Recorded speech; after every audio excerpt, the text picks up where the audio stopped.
que a Bíblia diz sobre o fim dos tempos? É isso que a gente vai acompanhar nesse vídeo de hoje, logo após a vinheta.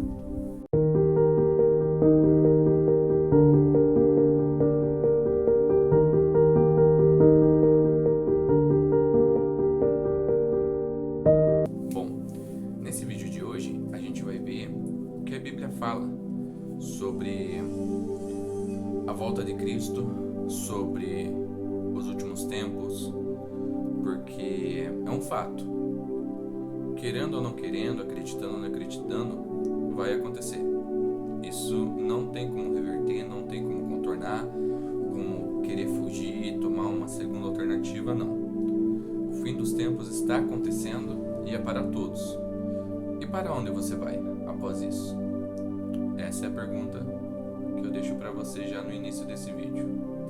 Nos últimos dias, quais vão ser os acontecimentos?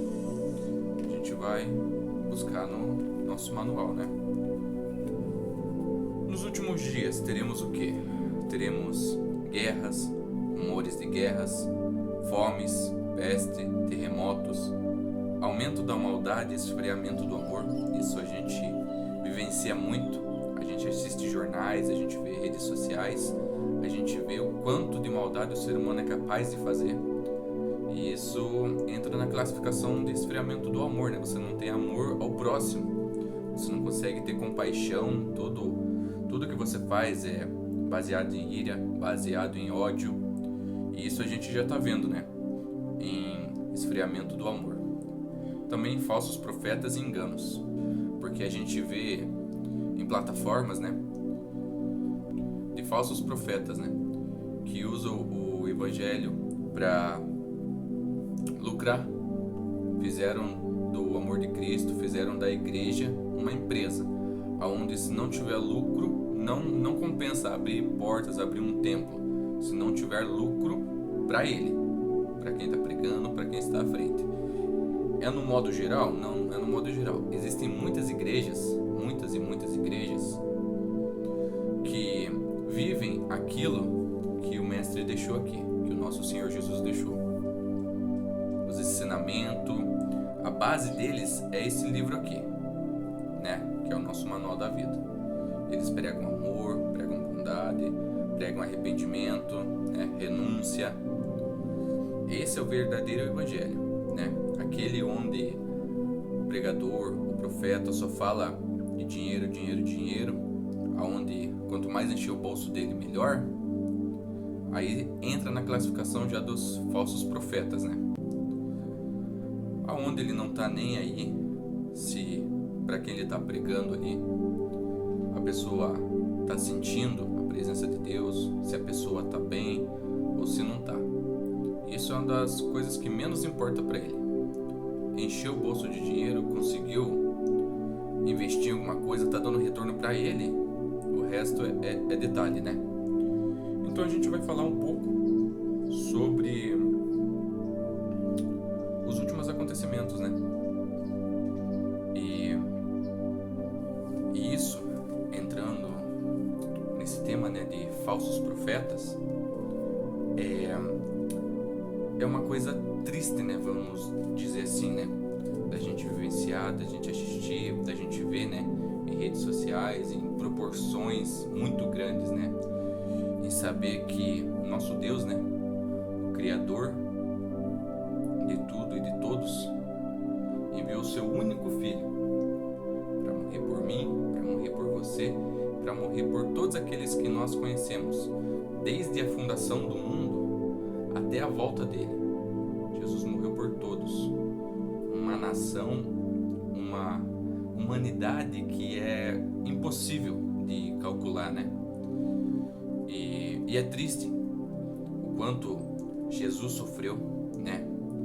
Porque a gente pensa, Jesus foi crucificado, né? A gente só lembra da imagem de Jesus ali na cruz, né? O que já é sofrido, né? Dói na gente. Mas se a gente parar para ler e criar uma imagem na cabeça, tentar criar, né? Que é algo impossível, e saber como ele passou cada momento, né?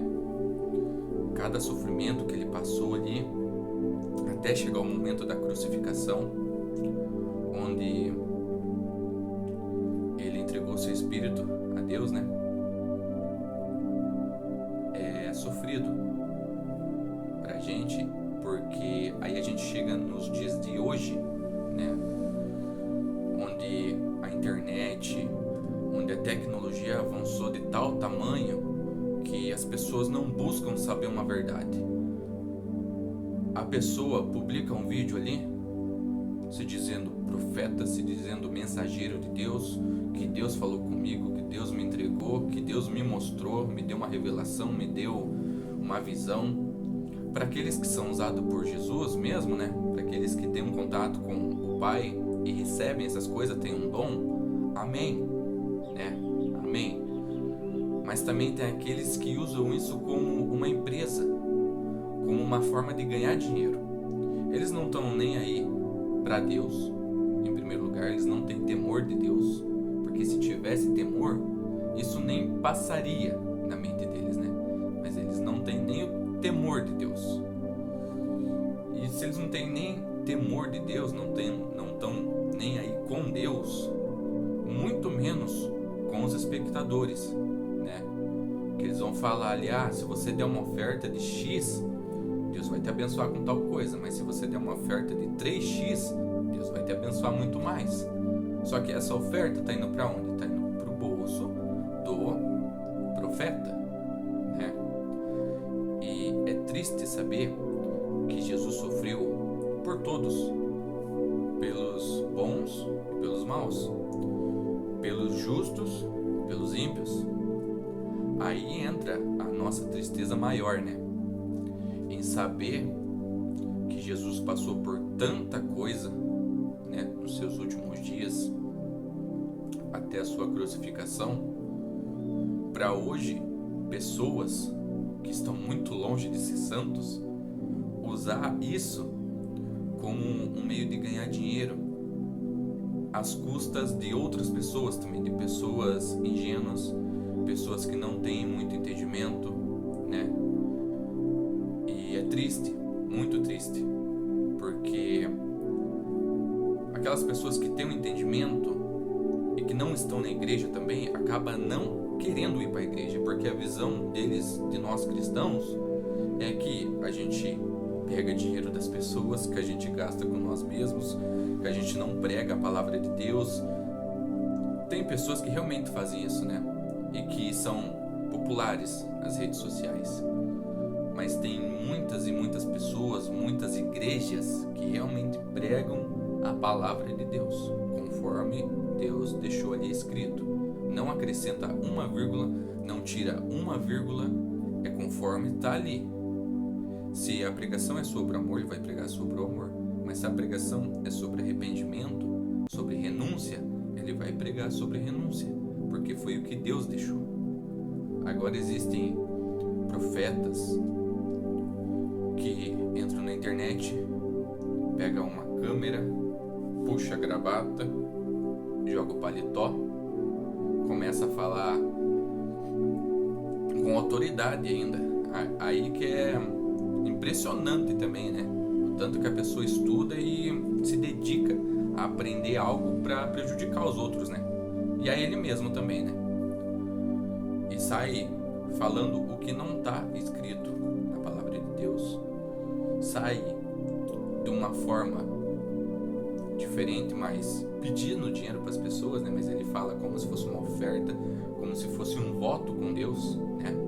Eles colocam dessa forma, mas essas pessoas que não pregam a palavra de Deus, que só falam o que acham e vê isso como uma forma de ganhar dinheiro, eles têm o dom também de convencer as pessoas a entregar esse dinheiro, né? Não vou colocar ofertar esse dinheiro porque não está indo para a casa de Deus.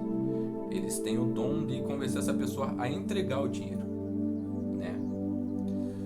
E muitas das vezes são pessoas carentes, são pessoas necessitadas, são pessoas que estão sem chão. E infelizmente, a primeira pessoa que aparece na frente dela, se dizendo mensageiro de Deus, tudo que ela ouvir daquela pessoa, ela vai trazer para si. A pessoa vai falar muitas palavras bonitas, muitos textos bonitos, vai convencer a pessoa, que vai chegar no ponto de falar de dinheiro, né? E a pessoa ouviu tanta coisa bonita ali, ela infelizmente acaba entregando, né, o dinheiro. Vamos colocar o ofertão, entregando o dinheiro para essas pessoas. Mas essas pessoas, infelizmente, vão pagar. Mas nós, como cristãos, nós temos que julgar essas pessoas? Não, porque não cabe a nós julgar. Não cabe a nós apontar. Não cabe a nós querer fazer justiça, né? O que nos resta, e é o correto a fazer, é orar por essas pessoas, para que eles possam ver que estão fazendo errado, né? Que eles possam se arrepender, renunciar a coisas erradas que estão fazendo e conhecer o verdadeiro amor de Cristo, a verdadeira palavra, o verdadeiro evangelho. Não cabe a nós julgar, não cabe a nós querer fazer algo com as nossas próprias mãos. Não, a gente deve orar por essas pessoas. Porque da mesma forma que Jesus morreu por mim, que creio nele, que eu faço o que ele me manda, né? O que Jesus me manda. Jesus também morreu por aquele que está fazendo errado, por aquele que está perdido no mundo, aquele que está perdido no mundo das drogas, na prostituição, né? Jesus morreu por todos esses. O que nos resta até a volta dele, nós temos a nossa missão. Todos nós temos a nossa missão: ganhar almas pro reino de Deus. Não tem outra coisa, não tem outra missão que na terra que não seja ganhar almas para o reino de Deus. Essa é a nossa função como cristãos. Então essas pessoas que estão na internet bombando suas redes sociais, mas que não falam do amor de Deus, nós devemos orar para Deus, para que essas pessoas se coloquem em si de novo, reflitam, se olhem no espelho e falem: não, eu estou fazendo errado, não é essa a palavra que Deus nos deixou. E dessa forma eu estou levando pessoas a perderem a sua fé também. Então nós cristãos deveríamos orar por essas pessoas, para que elas possam se arrepender e pregar, né? Fazer um estudo, ver como é realmente a palavra de Deus e pregar a palavra de Deus. Essa é a nossa função nos últimos tempos. Não é simplesmente dobrar o meu joelho. Eu entreguei minha vida a Jesus, aceitei Ele como meu verdadeiro Salvador, e eu dobro o meu joelho e a minha salvação está garantida. E as outras pessoas que necessitam de Jesus também, que é o caso também dessas pessoas que não têm o entendimento, que eles precisam se arrepender, né? Esses profetas precisam se arrepender, ver aonde erraram, corrigir, buscar entendimento na palavra de Deus, para que eles também possam ser salvos e pregarem o verdadeiro evangelho, para que outras pessoas também sejam salvas. Qualquer dúvida que nós, seres humanos, tenhamos, a nossa resposta está na Bíblia. Qualquer dúvida, qualquer coisa que nós precisar, seja um estudo sobre qualquer coisa, a Bíblia nos ensina tudo: financeiro, conjugal, espiritual, tudo está ali no nosso manual da vida.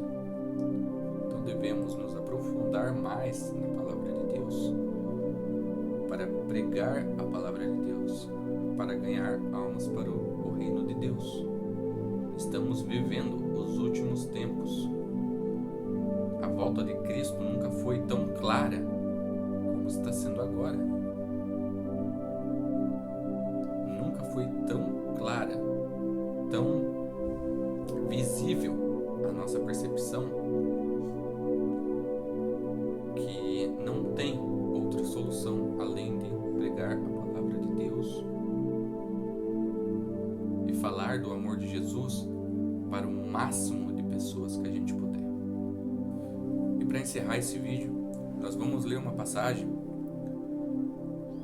em Mateus 22, versículo 37, 38, 39 e 40, que diz assim: E Jesus disse-lhe: Amarás o Senhor teu Deus de todo o teu coração, de toda a tua alma e de todo o teu pensamento. Este é o primeiro e grande mandamento. E o segundo, semelhante a este, é: amarás o teu próximo como a ti mesmo. Destes dois mandamentos dependem toda a lei e os profetas. Então, sem amar a Deus, não tem como falar do amor de Deus. E sem amar o próximo, não tem como pregar um verdadeiro evangelho. E nós encerramos esse primeiro vídeo do canal, esse primeiro vídeo longo do canal, né? Dessa forma. E o que eu falo pra você, que está do outro lado da tela assistindo, pra você que já é cristão e tem o Senhor Jesus como seu Salvador, dobre o seu joelho e ore pelas pessoas que não entregaram sua vida a Jesus ainda, que não tiveram esse verdadeiro encontro com Deus. E para você que está afastado do caminho do Senhor, eu digo a você: volte enquanto há tempo, porque o que está escrito aqui está acontecendo. Estamos vivenciando os últimos tempos. Então volte para o caminho de Cristo, de Jesus Cristo, enquanto há tempo. Você que está afastado, você tem um conhecimento, você sabe o que é a palavra de Deus, você tem entendimento. E para você que ainda não entregou sua vida a Jesus Cristo, os últimos tempos está vindo para todos. Estamos todos vivenciando os últimos dias aqui na Terra. Então, entregue a sua vida a Jesus Cristo o quanto antes você puder. É o único caminho para a vida eterna. É através de Jesus Cristo. Que Deus abençoe a